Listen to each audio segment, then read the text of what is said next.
Welcome to Made by Chance. Today I'm going to show you how I made this table saw station. After making a cut list, I used a miter saw to cut almost every length of board I needed for this project.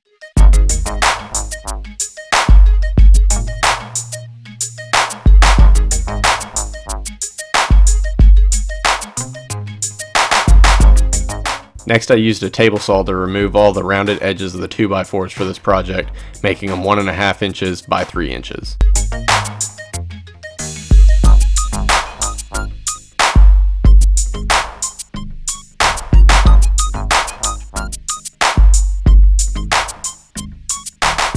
The legs for this table are made with 4x4s, and all of the construction and support pieces are going to be joined together with lap joints. So starting with the legs, I marked where I needed to remove material to make all of the lap joints. Just after this, I ran into my first major problem.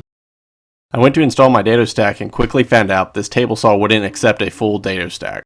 It would only fit a dado stack thickness of about 3/8 of an inch with the blade flange and about a 1/2 inch without it. This was kind of a big deal for me, so I needed to rethink what I was going to do for my table saw situation. So I did a thing and went out and got a new table saw. A new table saw, because the other table saw was also new. The dado stack issue on it was just going to be a big enough problem that I decided to get a different one.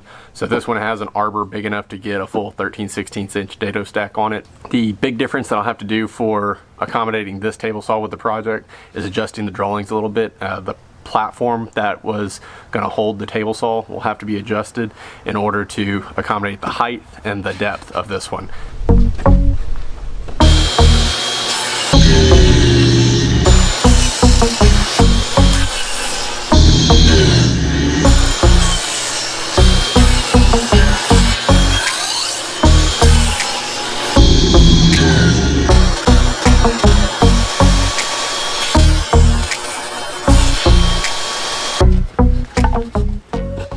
I started using the new table saw to cut the joints in the legs before I had the dado stack insert plate. This meant I was only able to remove an 1/8 inch at a time, which resulted in a lot of cleanup needed with a chisel.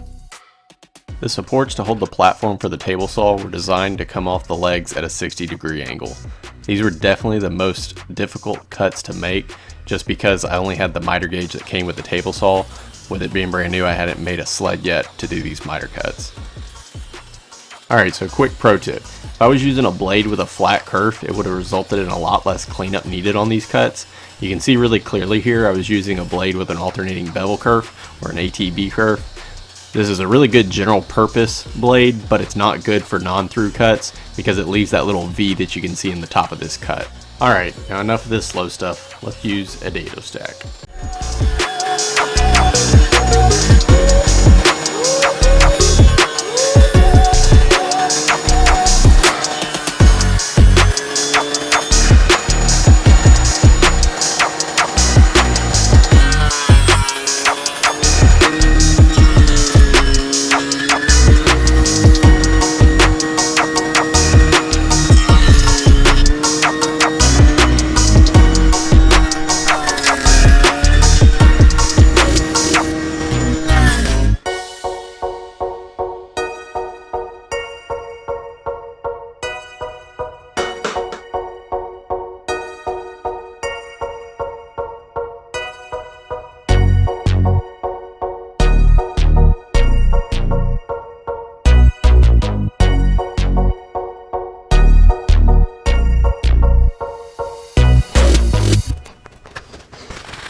So now that I got the frame for the bottom and the top all put together, I'm going to start getting the platform ready to actually install the table saw on. I'm going to start by cutting these pieces with a 30-degree angle right here, and then I will determine how long these need to be.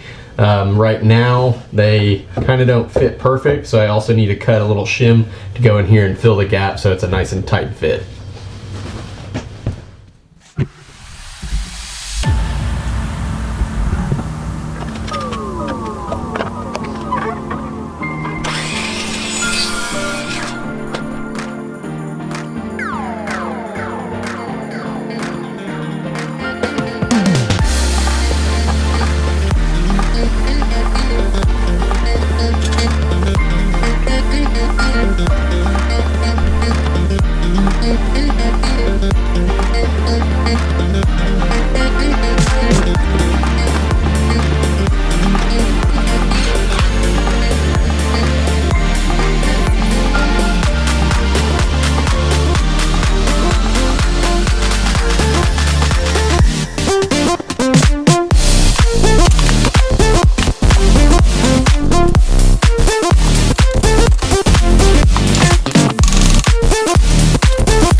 At this point, the framing of the table was complete, but I needed to sand it all down, so I decided to do that outside so that it would minimize the amount of dust inside.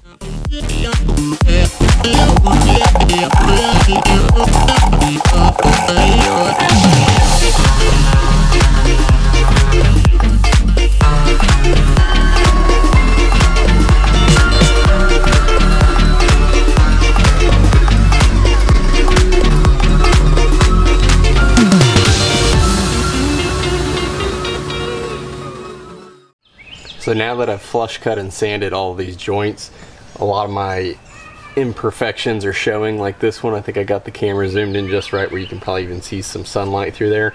So you could either use some wood putty to just fill these and then sand it back down, or if you don't have any wood putty, or if you want to get a closer match to this wood, you can actually use some of your sawdust with some wood glue and just mix it up and make your own putty.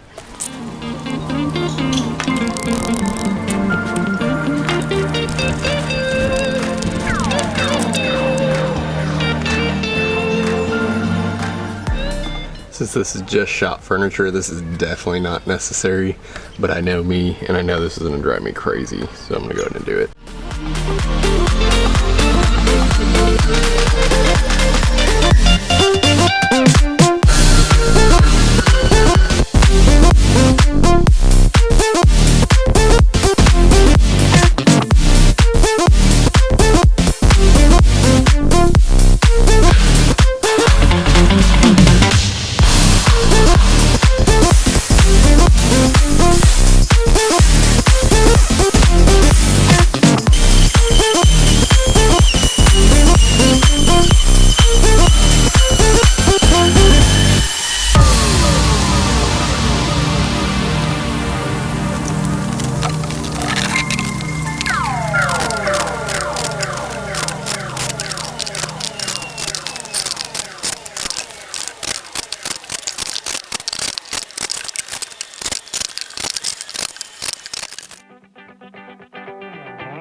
And the time has finally come for a little wipe on poly.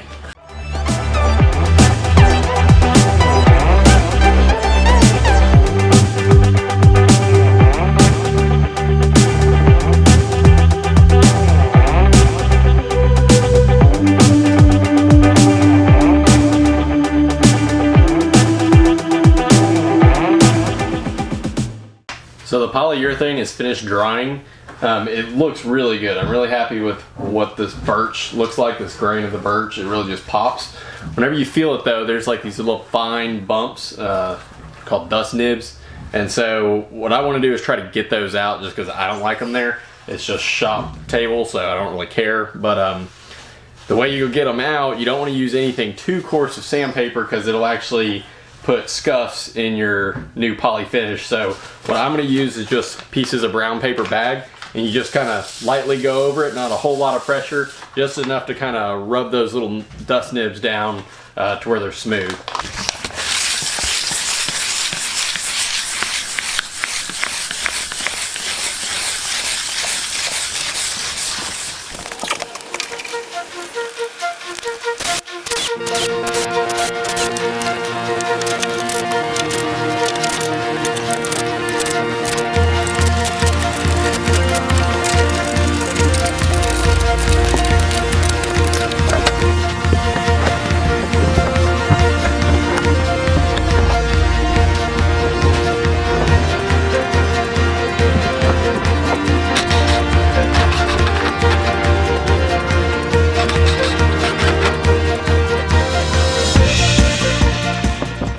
So I actually need to leave a gap between the table and the table saw in order for this rail system to actually slide and have enough clearance that it doesn't hang up on the edge of the table. So I have this 2-inch wide piece of offcut from the table saw, or from the tabletop, that I will actually wedge in here to bump the back of the table saw right up against the table, so I have something flush to work with.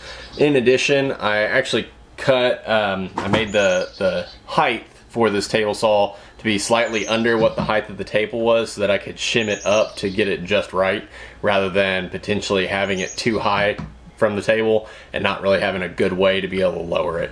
So I'm gonna go ahead and cut those shims now, get those inserted, and mount the table saw to the table.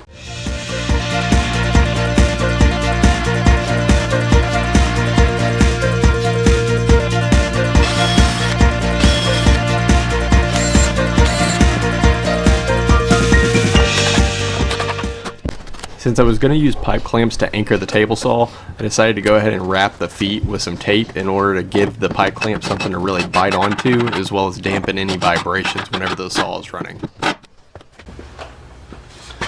I would throw a level up and make sure that this whole thing is level, but this garage floor is anything but level. So all I'm really trying to go for is this table of the table saw being flat with this table. If I can just run a piece of wood across it, there's no pivot point, it's staying flush and flat and slides well, I'm calling that good.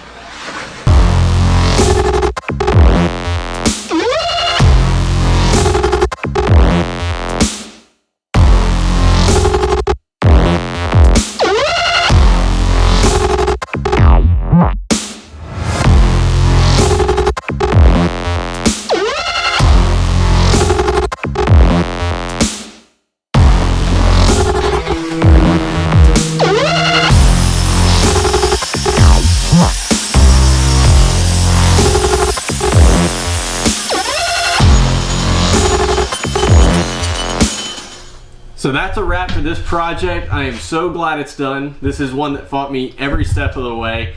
Good old Murphy, lurking around every corner.